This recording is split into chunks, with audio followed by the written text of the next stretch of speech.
Thank you for joining me for another Quick Hits conversation. I'm Dr. Robyn. With me today, I have Pascal Derrien, Helena Bouchez, and Dr. Bob Choat. The question I would like to ask, how do you wrap up a meeting on time with somebody chatty? Helena, can you kick us off? Well, I'm kind of actually a ringer about this whole thing because one of my clients is a big process person. And so I guess the qualifying question is, is this an internal meeting or just a meeting that you've dropped into? Because if it's an internal meeting, there's got to be an agenda. And if it's culturally, people interrupt, I think you have to say, hey, out of respect for everybody's time, I'm going to be keeping time and I may interrupt you and close the conversation. So don't be offended about that. So set the guideline up front that this is how it may work. I love 100%. that. Yes, I completely concur because I think it's very, very critical, especially for the facilitator to, again, set that time limit. I mean, one of the things that I've done is like, okay, you have a 2-minute time limit. That's it. So if you're going to be talking about something, boom.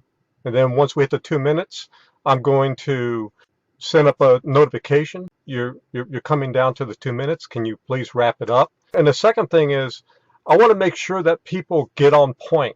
Like if they're going to be talking about something, keep it about what's on the agenda and don't go off topic. One of the things I learned, especially with a lot of extroverts, is that they like to talk a lot. And they talk into anything. Yes.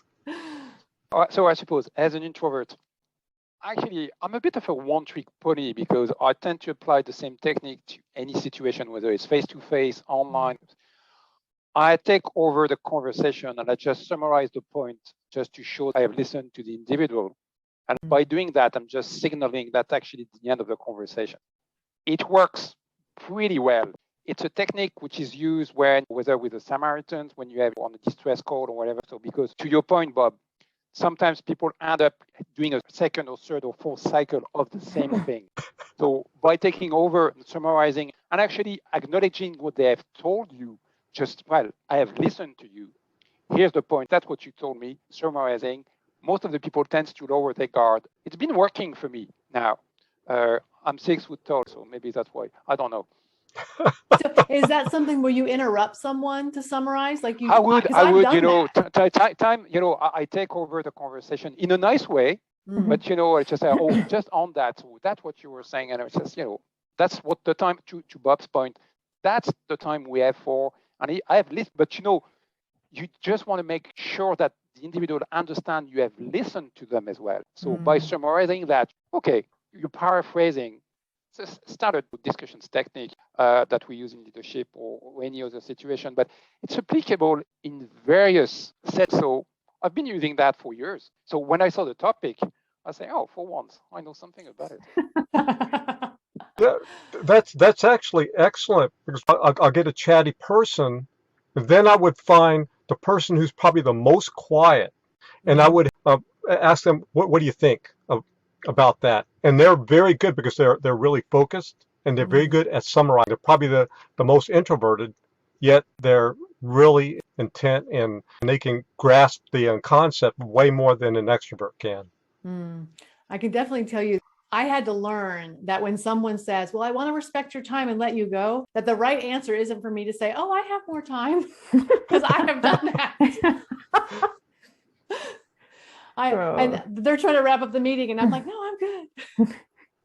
Well, in coaching, as I went through the whole ICF coaching thing, there's a concept called intrusion. And as a Midwesterner and an introvert, that was a tough thing to overcome because part of being married to a guy who's from North Jersey, and if I don't interrupt, I never get to talk. Like that was good training. You would laugh. Totally. But I think that for people who are more introverted and they're not used to interrupting, they haven't spent time on the East Coast, or they have different conditioning, this notion that you can interrupt and can and should for the benefit of the rest of the people in the room. It's your responsibility to be what you think is rude to get the conversation where it needs to be. Yeah. I was in a meeting on Tuesday, and this is a regular meeting with regular participants. And there's one woman that if she takes the microphone, if she starts talking, I bail because I know for however much time is left, she's going to talk and she's not going to say anything that I'm going to find useful or helpful. And that's not good. If I were facilitating that meeting, I would have a side conversation with her and say, you cannot do that. And I will start interrupting you. So what's stopping the moderator from interrupting her? Because that politeness. What I said. Yeah, right. Exactly. Yeah. And I think as the person who is responsible for keeping a meeting on track, you have to be willing to step in. I've actually said to people, hold on, I'm going to interrupt you here. And sometimes they stop and sometimes I have to do it again. But I think that's the hard part, is how do you do that in a way that doesn't make them feel wrong? Because you don't want them to feel wrong, which is why in this particular case with this woman, if I were moderating that meeting, I would have a conversation online, but out of that meeting with her about, is that something that you think is appropriate if you have an ongoing situation? Yeah, I think we have two Bob, sorry. No, go ahead. You want to go ahead? You want to go ahead? No, I mean, I was just thinking, I interrupted you, see?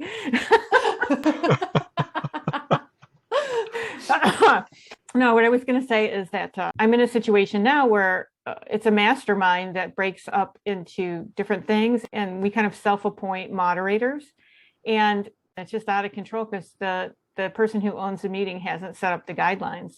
So I don't want to go back. I want to support her, but I don't want to go back. So I suppose the diffusing technique as well, where if it's one-to-one, it's different, but in a group setting, well, I like what Bob was saying, actually. That's the diffusing technique, is to pick on somebody else. You know straight away who's going to be loud and who's going to want to talk, and make the same point all over again. So picking the quietest one is actually a good way to end a discussion as well. Most of the time they have more to say, or at least something more intelligent to say. So it's actually a pretty good technique. What is the importance of knowing how to facilitate? Because a lot of people who run meetings, they don't know how. Yeah, they don't. And where do you learn that?